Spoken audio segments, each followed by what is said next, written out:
नमस्कार मित्रों, मैं स्वागत करता हूं आपका to the point free education class में। आशा करता हूं आप सबका एग्ज़ाम अच्छा गया होगा। मेरा निवेदन है आप लोगों से कि चूँकि आप MPPSC की तैयारी में उतरे हैं और यहाँ सिलेक्शन लेना चाहते हैं, तो आप कटअप का या रिजल्ट का वेट ना करें। हर व्यक्ति अपने तरीके से तैयारी करता है, अपनी क्षमताओं का पूर्ण यूज करता है। आपका सिलेक्शन तय है, आप भी नहीं होगा, अगली बार होगा। अपनी जो प्रिपरेशन है उसको डिसकंटिन्यू ना करें, उसको बीच में ना छोड़ें और उसको लगातार बनाए रखें, ताकि जैसे ही अगला टाइम आए तो वो समय आपका हो। हर किसी से कभी ना कभी मिस्टेक होती हैं, वो दिन आपके लिए अच्छा नहीं था ये सोच के उसको भूल जाएं, क्योंकि बहुत सारे लोग रहेंगे जो आपको फ्रस्ट्रेट करेंगे। उनसे बचने की कोशिश करें और अपनी तैयारी में वापस लग जाएं। हम बात करेंगे आज मेंस के हिसाब से, और मेंस में हम पढ़ेंगे मानवाधिकार को। मानवाधिकार अधिनियम या जितने भी अधिनियम हैं वो अब अपने अगले साल वाला जो पैटर्न रहेगा, 2020 वाला जो सिलेबस रहेगा, उसमें ये नहीं रहेगा, इंक्लूड नहीं रहेगा। लेकिन चूंकि अब मानवाधिकार अधिनियम नहीं रहेगा, मतलब धाराएं नहीं रहेंगी इतनी सारी, पर मानवाधिकार क्या होते हैं, ठीक है, इस पर क्वेश्चन तो आ सकता है। मानवाधिकार क्या होते हैं, जो क्योंकि ये सोशल इशू में आ जाएगा आपका, तो वहाँ पर ये इम्पोर्टेंट है। और अभी के हिसाब से है, अभी भी इस पर क्वेश्चन आएगा मानवाधिकार पे, तो इस पर जो क्वेश्चन बनेंगे उस हिसाब से अपन इसको देखेंगे। पूरी 43 जो धाराएं हैं, 8 अध्याय 43 धारा, हम उनको ना देख के इसमें से इम्पोर्टेंट क्या है हम उसको देख लेंगे। तो हम बात करते हैं मित्रों कि यहाँ पर हम 3 प्रकार के अधिकार देखते हैं। एक होता है प्राकृतिक अधिकार, दूसरा होता है मानवाधिकार,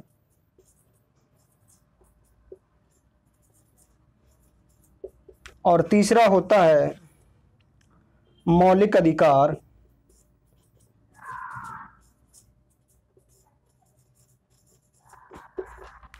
मौलिक अधिकार यहाँ पर ये इम्पोर्टेंट क्यों हो जाते हैं कि जो हमारे 3 नंबर के प्रश्न आएंगे उसमें आपको ये तीनों में से कोई भी दे सकते हैं या तीनों भी दे सकते हैं। 6 नंबर में भी आपसे तीनों को मर्ज करके पूछ सकते हैं। 3 नंबर, 2 नंबर का गैप बना के, मतलब 2 नंबर में इनको डिफाइन करने को कह सकते हैं। टोटल 6 नंबर में पूछा जा सकता है, 3 नंबर में पूछा जा सकता है। तो ये होते क्या हैं? प्राकृतिक अधिकार, ऐसे अधिकार जो हमें जीव होने के नाते प्रदान हुए हैं। जीव यानी जैसे मान के चलिए जो हम भी हैं, जो पशु भी हैं, पक्षी भी हैं, उनको भी वो अधिकार प्राप्त है। मतलब हमने इस प्रकृति में जन्म लिया है, जो उनको भोजन करने का, रहने का, पानी पीने का, ये सब जो अधिकार आते हैं वो प्राकृतिक अधिकार में आते हैं।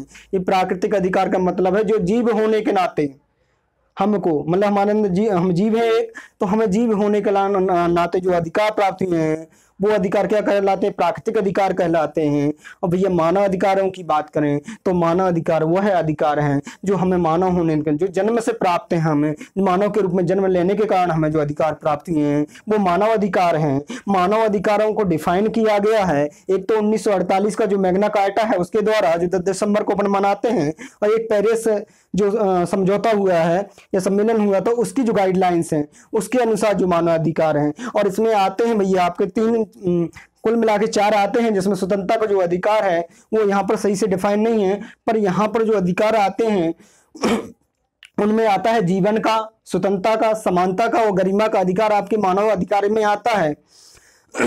मानव अधिकार की व्यवस्था सिर्फ अपने राष्ट्रीय स्तर पे नहीं, इसको अंतर्राष्ट्रीय स्तर पे भी देखा जाता है। यूएन के द्वारा भी 2006 में जो है मानव अधिकार ये काउंसिलिंग की स्थापना की गई है, वो अंतर्राष्ट्रीय लेवल पर मानव अधिकारों को देखता है।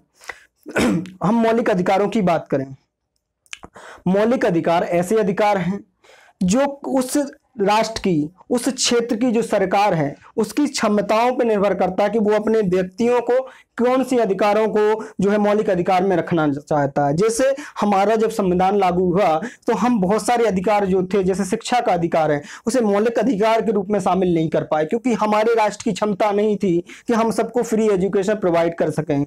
ठीक है, आज जब हमारा राष्ट्र क्षमतावान हो गया तो हमने 86वां संविधान संशोधन किया और 6 से 14 साल के जो बच्चे हैं उनको निःशुल्क शिक्षा की व्यवस्था कर दी। तो ये मौलिक अधिकार है, फंडामेंटल राइट्स हैं। अब हम बात करते हैं मानव अधिकार में। तो मित्रों, मानव अधिकार में यहां पर टोटल 8 अध्याय और 43 धाराएं हैं, जिसमें से चूंकि अपन को अब मेंस लिखना है और इसके बाद में अगले वर्ष ये नहीं है, तो अपने मेंस के हिसाब से जो धाराएं इंपॉर्टेंट हैं या जो अध्याय इंपॉर्टेंट हैं उनको हम देख लेते हैं। यहां पर आप अध्याय 1 में देखेंगे, अध्याय 1 में तो यहां पर 2 धाराएं आती हैं, धारा 1 और धारा 2। धारा 1 में संक्षिप्त नाम जो मानव अधिकार संरक्षण अधिनियम 1993 क्रमांक 10 है, और इसमें जो अभी वर्तमान संशोधन हुआ है 2019 में जो संशोधन हुआ है वो शामिल हो जाएगा आपका धारा 1 में। और धारा 1 में ये शामिल होता है, दूसरी जो सब धारा 2 होती है इसकी, वो ये कहती है कि इसका विस्तार कहाँ तक है। चूंकि अभी जम्मू कश्मीर को स्पेशल स्टेटस था, वहां का अलग से संविधान था, और चूंकि 370 और 35A को हट जाने के पश्चात अब इसका जो विस्तार है वो संपूर्ण भारत में हो गया है। इसके बाद में जो धारा 3 है, सब धारा 3 है जो 1 की, वो ये कहती है कि ये तब से लागू होगा जब इसको जो सरकार है, जो हमारी केंद्रीय सरकार, वो राज्य पत्र में अधिसूचित कर दे, मतलब उसमें प्रसारित कर दे लिखित रूप में, तब से लागू माने जाएगा। तो ये जो है 11 सितंबर 1993 को हमारी संसद द्वारा पारित किया गया, और इसको राजपत्र में 8 जनवरी 1994 में प्रसारित किया गया, या उन्होंने इसमें अधिसूचित किया इसको। हमारी जो सरकार, केंद्रीय सरकार, उसने राजपत्र में कब 8 जनवरी 1994 को अधिसूचित किया। अब भैया आते हैं धारा 2 पे। तो धारा 2 जो है वो परिभाषाओं की बात करता है। परिभाषाओं से यहाँ तात्पर्य क्या है? यहाँ तात्पर्य ये है, क्योंकि ये क्या है, लॉ है एक तरीके का, तो इसकी जो शब्दावली है उसको समझना आसान नहीं होता है। तो इसकी शब्दावली को आम जन और जो उसके समझना जो लोग जो आपका केस लड़ेंगे या फिर जो मानव अधिकार संबंधी समझ रखेंगे, जो आपके लिए कार्य करेंगे, वो इस चीज को समझ रखेंगे क्या क्या व्यवस्था सरकार के द्वारा की गई है या क्या क्या व्यक्तियों को अधिकार हैं। तो उनको यहाँ पर समझाने के लिए कुछ शब्दावली को डिफाइन किया गया, उनको परिभाषित किया गया, वही सब शब्द यहाँ पर परिभाषाओं में शामिल हैं। जैसे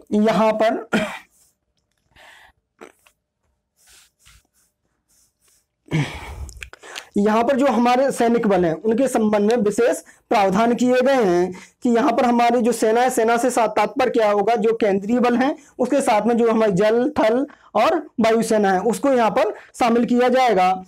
फिर यहाँ पर जैसे संहिता आती है, तो संहिता से तात्पर्य क्या होगा, अध्यक्ष होगा, तो अध्यक्ष से तात्पर्य क्या है, मानवाधिकार का जो अध्यक्ष होगा वो अध्यक्ष होगा। ऐसी बहुत सारी, जैसे आश्रित है, तो आश्रित का तात्पर्य यहाँ पर क्या है कि जो उस व्यक्ति जो पीड़ित हुआ है उस पर कौन कौन लोग भरण पोषण के लिए निर्भर करते थे, और इसमें जो आएगा उसके दादाजी या उसके लड़के का पोता, लड़के का लड़का शामिल नहीं होगा, बल्कि हमारे पिताजी है, माताजी है, हमारी पत्नी है, हमारी बहन है, हमारे भाई जो हम पर निर्भर हैं, ठीक है, वो एक पीढ़ी के लोग हम पर शामिल होंगे। तो इस तरीके से शब्दावलियों को यहाँ पर डिफाइन किया गया है। अब हमारे लिए चूंकि एक्ट उतना इंपॉर्टेंट नहीं रहा, हमारे लिए सिर्फ इंपॉर्टेंट कि 6 नंबर में आएगा, तो हमको किस तरीके से लिखना है। तो हम पहले क्या लिखेंगे, डेफिनेशन देंगे कि मानवाधिकार क्या होते हैं। तो हमने मानवाधिकार क्या बता दिए कि मानव होने के नाते जो अधिकार में प्राप्त हुए हैं। अगर 3 नंबर में आ जाए तो हम उसको किस तरीके से लिखेंगे कि उसमें हम पहले तो डेफिनेशन दे देंगे, एक पॉइंट ए हो गया, इसके साथ में इसको कब लागू किया गया है ना, इसके लिए कौन कौन सी व्यवस्था की गई है ना। और यदि लगता है तो हम एक पॉइंट ए भी बना देंगे कि अगर ये ऐसा कर दिया जाए तो और भी बेहतर हो गया। जो चेंजेस होते हैं हमको 3 पॉइंट लिखना है 3 नंबर में। 6 नंबर में किस तरीके से लिखना है, यहाँ पर हम एक तो डेफिनेशन दे देंगे मानवाधिकार की, उसके बाद में उसमें बॉडी में हम लिखेंगे कि क्या क्या ये फैसिलिटी प्रोवाइड करता है, ठीक है, किस तरीके से लोगों के मानव अधिकार की रक्षा करता है। जिस तरीके क्वेश्चन है उस तरीके से हम इसको डिफाइन करेंगे। इसमें हम जैसे अभी यहाँ पर अगर ये भी पूछ सकता है कि जो मानव अधिकार के, चूंकि यहाँ पर चेंजेस हुए हैं, उनका कार्यकाल चेंज किया गया है, और इनके जो अधिकारी उनको कौन कौन भर्ती करता है, मतलब कौन उनको चुनता है। तो धारा 3 जो है, धारा 3 किसके बारे में व्यवस्था करती है? धारा 3 जो है राष्ट्रीय आयोग, राष्ट्रीय मानव अधिकार आयोग की बात करता है। अधिकार आयोग। तो राष्ट्रीय मानव अधिकार आयोग में कौन कौन शामिल होंगे? यहां पर एक अध्यक्ष शामिल होगा, अध्यक्ष शामिल होगा। ये जो अध्यक्ष होगा या तो वो सुप्रीम कोर्ट का जो मुख्य न्यायाधीश है जो रिटायर्ड हो चुका है वो होगा, या फिर क्या होगा, या तो रिटायर्ड मुख्य न्यायाधीश या वर्तमान संशोधन से कोई अन्य न्यायाधीश जो उच्चतम न्यायालय में न्यायाधीश रहा हो।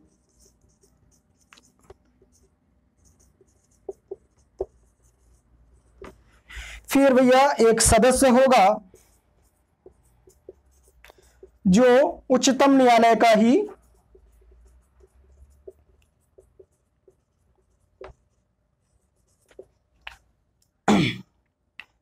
न्यायाधीश रहा हो या है, रहा हो या वर्तमान में है, एक वो होगा। इसके बाद में एक तीसरा सदस्य होगा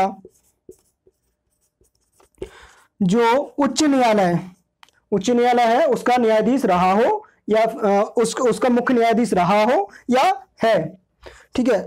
और ये अब इसके बाद में चौथे नंबर पे वो सदस्य होंगे 3 सदस्य जिसमें एक महिला अनिवार्य रूप से शामिल होगी, जो 3 सदस्य जो मानव अधिकारों का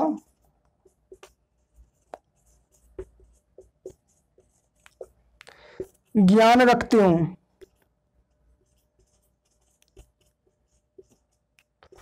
और इसमें से एक महिला का होना अनिवार्यता है।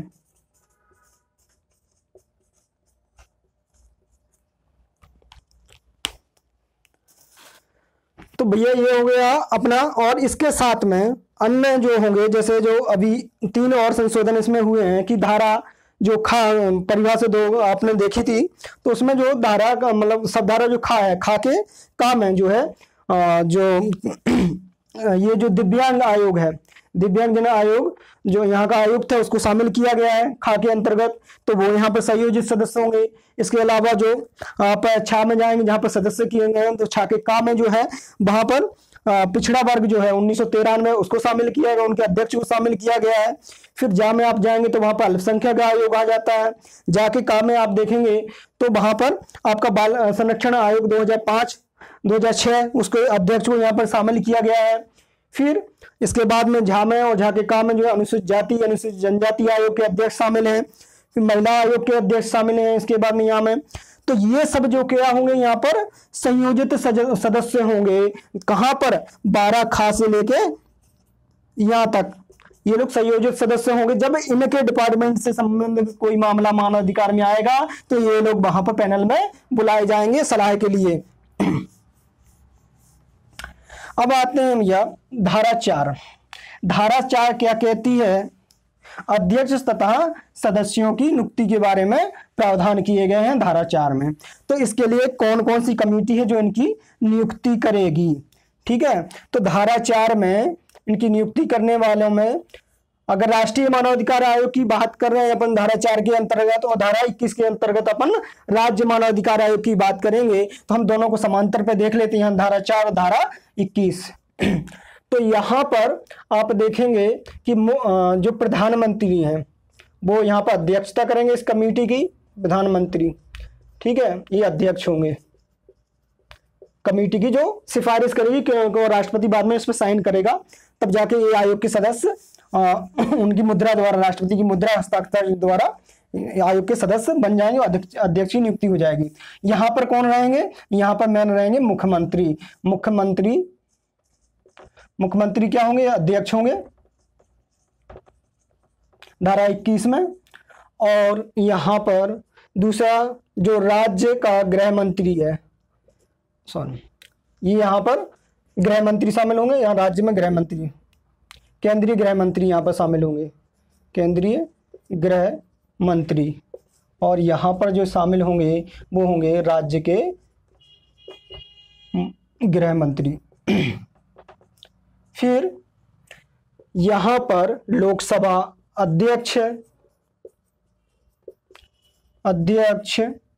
यहाँ पर विधानसभा अध्यक्ष,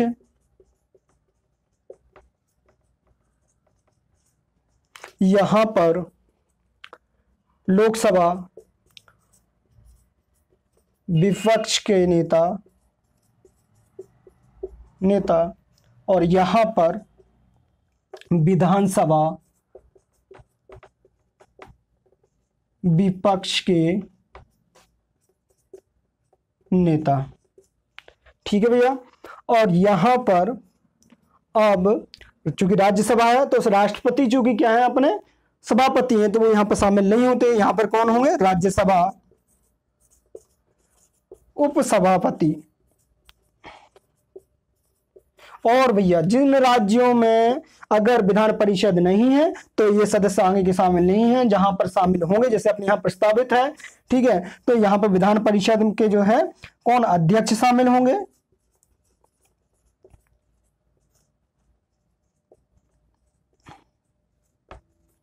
ठीक है। यहां पर जो है राज्यसभा विपक्ष का नेता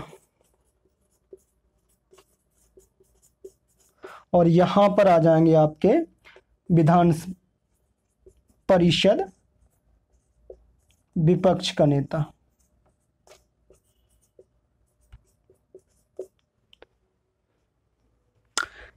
ये हो गए भैया आपके। अब अपन पहुंचते हैं धारा 5। धारा 5 क्या कहती है? धारा 5 जो है इनके त्याग पत्र, इनको हटाए जाने की व्यवस्था करती है। इनको किस प्रक्रिया के द्वारा हटाया जाएगा? तो इनकी जो नियुक्ति है वो तो राष्ट्रपति की मुहर के द्वारा होती है, इनकी कमेटियों की सिफारिश पर, है ना। और यहाँ पर राज्य में राज्यपाल करता है, किंतु इनको हटाने का जो अधिकार वो राज्यपाल के पास नहीं है। इनकी जो है, इनको जब सुप्रीम कोर्ट की एक 3 सदस्यीय जो बेंच है वो सिफारिश करेगी तो कौन हटा देगा? राष्ट्रपति के द्वारा हटाया जाएगा, चाहे वो राज्य के सदस्य हो, राज्य मानवाधिकार के, चाहे राष्ट्रीय मानवाधिकार के सदस्य हो। और इनकी जो सेवा और शर्तें हैं, धारा 6 है जो ये तो इनकी पदावधि के बारे में बात करेगी। धारा जो 6 पदावधि के बारे में, पदावधि क्या होगी? तो चूंकि अभी वर्तमान में संशोधन हुआ है, इसमें पहले 5 वर्ष थी, अब जो है 3 वर्ष का कार्यकाल रह गया है। ठीक है, चूंकि 3 वर्ष का कार्यकाल रह गया है, इस कारण से जो है इससे पहले क्या था? अध्यक्ष पुनर्नियुक्ति के पात्र नहीं था, क्योंकि मैक्सिमम एज क्या थी? 70 वर्ष थी। और 65 वर्ष में अगर मुख्य न्यायाधीश रिटायर्ड हो रहा है, ठीक है, तो वो 5 वर्ष ऑलरेडी हो जाता है, इसलिए पुनर्नियुक्ति का पात्र नहीं होता था। क्योंकि अब 3 वर्ष कर दिया है इन्होंने कार्यकाल दोनों का, चाहे सदस्य हो चाहे अध्यक्ष हो, दोनों का कार्यकाल 3 वर्ष है और मैक्सिमम 70 रखा है, इसलिए अब पुनर्नियुक्ति के अध्यक्ष यानी चाहे वो सदस्य हो चाहे अध्यक्ष हो, दोनों ही क्या है? पुनर्नियुक्ति के पात्र हो गए हैं। फिर धारा 7, धारा 7 इस संबंध में बात करती है कि भैया ये जो सदस्य हैं, यदि अध्यक्ष नहीं उपस्थित है या कारणवश उसकी मृत्यु हो जाती है या वो पद पर नहीं रहता, उसको हटा दिया जाता है या वो अवकाश ग्रहण कर लेता है स्वतः ही, तब उस संबंध में राष्ट्रपति के कहने पर वो जिस भी सदस्य को राष्ट्रपति कहेंगे वो क्या करेगा? वो यहाँ पर अध्यक्ष के रूप में कार्य करेगा। और यदि जो है अध्यक्ष जो है कुछ समय के लिए गया है, अस्वस्थ हुआ है और वो वापस अपने पद पे आ रहा है, अगर वो किसी कारणवश से उसने छुट्टी लिए, कुछ समय के लिए अवकाश लिया है, तो वो तब तक काम कर सकेगा ये सदस्य अध्यक्ष के रूप में, जब तक वो जो अध्यक्ष पुनः अपना पद ग्रहण नहीं कर लेता है। फिर इनकी सेवा और शर्तों की बात आती है जो धारा 8 में कही गई है। तो धारा 8 में सेवा और शर्तों के बारे में जो बात कही गई है, सेवा शर्तों का तात्पर्य यह है कि इनके कार्यकाल के दौरान जो इनको सेवा शर्तें निर्धारित होंगी उनमें कोई लाभकारी परिवर्तन नहीं किया जाएगा। फिर धारा 9, धारा 9 जो है शक्तियों को प्रदान करती है। ठीक है, धारा 9 जो है इस संबंध में बात करती है